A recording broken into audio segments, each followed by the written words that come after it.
Welcome back. We're now going to do our quick review of sign charts from pre-calculus. This is the point at which your textbook reviews this concept, and then we'll actually put it to use for calculus in chapter 4. So in order to build a sign chart, we first have to identify partition numbers. Partition numbers are places where the function equals 0 or does not exist. So if you have a polynomial, you're just setting that polynomial equal to 0. If you have a rational function, you're setting the numerator equal to 0 because that's when the function itself will equal 0, and you're setting the denominator equal to 0 because that's when the function would not exist, since we're not allowed to divide by 0. We then place those numbers on a number line. The scale does not matter, but the order does, so from least to greatest, from left to right, where they're going to pick test values in between not equal to those partition numbers, and we're going to see when we plug those x values into the function, what the sign of the function is. I don't care what the value is, I really do only care what the sign is, and that's why I recommend using the factored form of the function so that you can simply apply sign rules like the fact that a positive times a positive is positive, a positive times a negative is negative, a negative times a negative is positive, right? And we have similar rules for division as well. So you really just need to focus on the signs and figure out which intervals the function is positive or negative, and then use that to answer the question. So let's take a look at an example. Here we have a polynomial, and to find those partition numbers, we're going to be seeing when this polynomial is equal to 0 first. So this is equal to 0. We can see that it's a factoring problem, and we'll have the only way to multiply to x squared is x and x. And then we need two numbers that multiply to negative 28 but add to negative 3. And minus 7 and plus 4 will do that for us. Do a quick check, FOIL it out in your head to make sure that you do get what you started with there above. And then set each factor equal to 0 to find those partition numbers. So then we put those partition numbers in order on a number line. And so negative 4 will go to the left and 7 will go to the right. And then that number line is actually going to be the foundation for our sign chart. And so this column represents the interval from negative infinity to negative 4. This column represents the interval from negative 4 to 7.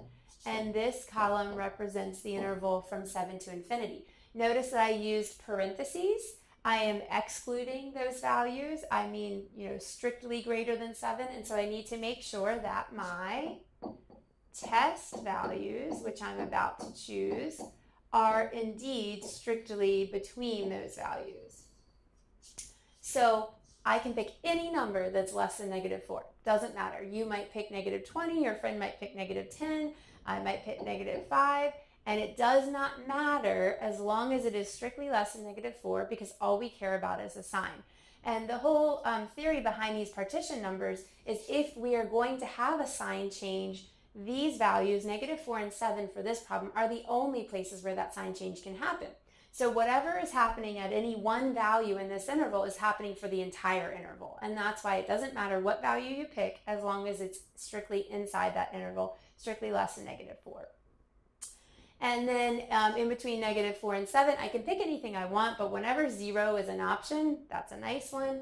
And then I can pick any number than 7. Maybe I pick the very next smallest number, 8, or maybe I pick a nice round number like 10. Doesn't matter as long as it's greater than 7.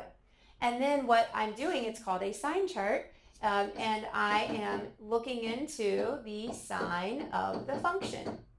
Well, remember in our previous work, we have a factored version of that function.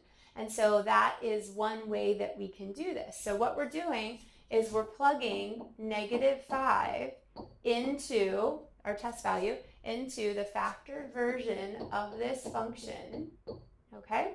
And I'm showing you that I'm actually plugging in. And so to do that, I'm showing you values, but I don't actually care about the values. So all I really care about is that this is a negative, and this is a negative, and a negative times a negative results in a positive, okay? Then we're going to do that for the other two intervals. So our test value here is 0. I'm plugging 0 into the factored form of my function. And you can see -7, so we have a negative and a +4. I don't actually care about the values, I only care about the sign because it is called a sign chart. A negative times a positive is a negative. And then lastly, if we plug in 10, we are plugging 10 into the factored version of this function. And so 10 minus 7 is positive, and 10 plus 4 is also positive, and a positive times a positive is positive. So what does this mean? It means that the function was positive or greater than 0 in that interval. The function was negative or less than 0 in our second interval. And then the function was positive or greater than 0 in that last interval. So that's just another way of saying the same thing we said there, but it might help you to bridge the gap to actually answering the question. And the question here was, when is the function greater than 0? And so you do need to be careful. Remember, the greater eats the bigger number. So we were saying if this is positive, then those numbers are bigger than 0. So our outputs are bigger than 0. So the ones that we want for this particular problem are these two intervals. So we wanted positive, and these two intervals ended up giving us the positive answers. So our answer to solving this inequality, the answer is an interval where that happens. So our answer will be -infinity to -4 union together with 7 to infinity. Oops, comma. All right, so our answer is -3 to -4 and 7 to infinity. Okay, now let's take an example of a rational function and see how we do this. So our first step is going to be the same, that we need to factor everything. In the numerator, I can factor an x out, and the denominator is already ready to go. And what we need to do with that is see when the numerator equals 0 and when the denominator equals 0. So the numerator will equal 0 when x equals 0 and when x equals -5. The way that I got that was simply setting each factor equal to 0 and solving. And the denominator will equal 0 when x equals 2. Again, I set x minus 2 equal to 0 and solved. So all of these are our partition numbers.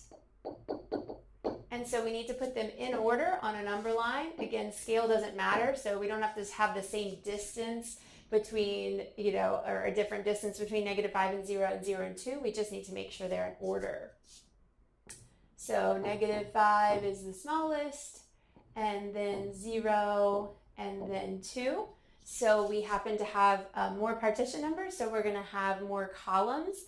This may seem silly, but please make sure you leave room to the left and right of each of your partition numbers to test. A lot of times students will start writing their labels for the table here and therefore forget to ever test this region. So since we have 3 partition numbers, we need 1, 2, 3, 4 columns to test in. And so before I labeled my intervals up here on the top, you may also see examples where they make the labeling of the interval the very first row, and that's fine too, whichever one you like. And now I've modeled it for you both ways. And then we are simply checking the sign of the function. And we will use that factored form to make it as efficient as possible. So we pick, this represents the interval from -3 to -5, -5 to 0, 0 to 2, and greater than 2, strictly excluding the numbers themselves because we know what will happen if we plug them in. We'll get 0 or undefined. That's how we found them. Rather, we want to check to the left and right of them. So I might plug in -10, -1, 1, and 5, whatever values you pick as long as they truly are in those intervals. And then we plug them into the factored form. So we have -10 times -10 plus 5 over -10 minus 2. Again, at some point, you can switch over to just thinking about signs because that is really all we care about. So we have a negative times a negative divided by a negative. That is a positive divided by a negative, which is a negative. And so what we were trying to determine was worded in terms of the inequality sign, so it may help us to write it with the inequality sign so that we can quickly say our answer once we're done with the table. So if the function is negative there, the function is less than 0 there. Next, we're plugging in -1. So we have -1 plus 5, and -1 minus 2. So in the top, we have a negative times a positive over a negative.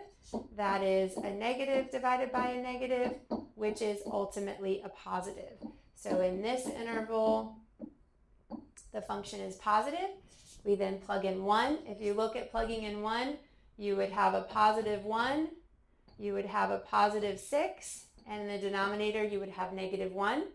So you have a positive divided by a negative, which is a negative, and your function is less than 0 there. So I do want to see some work, but the work really may be just going straight to positives and negatives, and that's fine.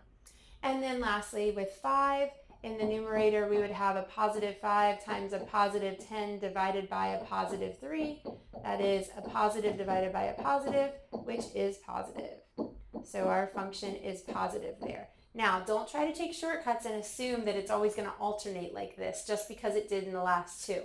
I can definitely find functions where crazier things happen. So once you know one, don't just mindlessly say it's going to alternate. Now, for this particular problem, they were asking for greater than. Again, I could just as well ask the same question with less than, and your process would be the exact same until this step right here. So just go back and say, what was this problem actually looking for? It was looking for the intervals where our function was positive, and the intervals where that ended up happening, function was positive, right? Positive, were these two intervals. And so the answer to this inequality is -5 to 0 union together with 2 to infinity. So the answer to an inequality is the interval of x's that make it true. And so, what does it mean when they say solve the inequality? What are they looking for? That's what they're looking for, is the interval of x's that make it true. So you do have some problems in your homework and on your quiz pertaining to this. It truly is exactly how I would have taught that in pre-calculus as well. It really is a review from pre-calculus, but we are going to be using it down the road in calculus in chapter 4. So we want to get this under our belt so that that's the easy part of that section when we get to it. All right, next I'll see you for the derivative.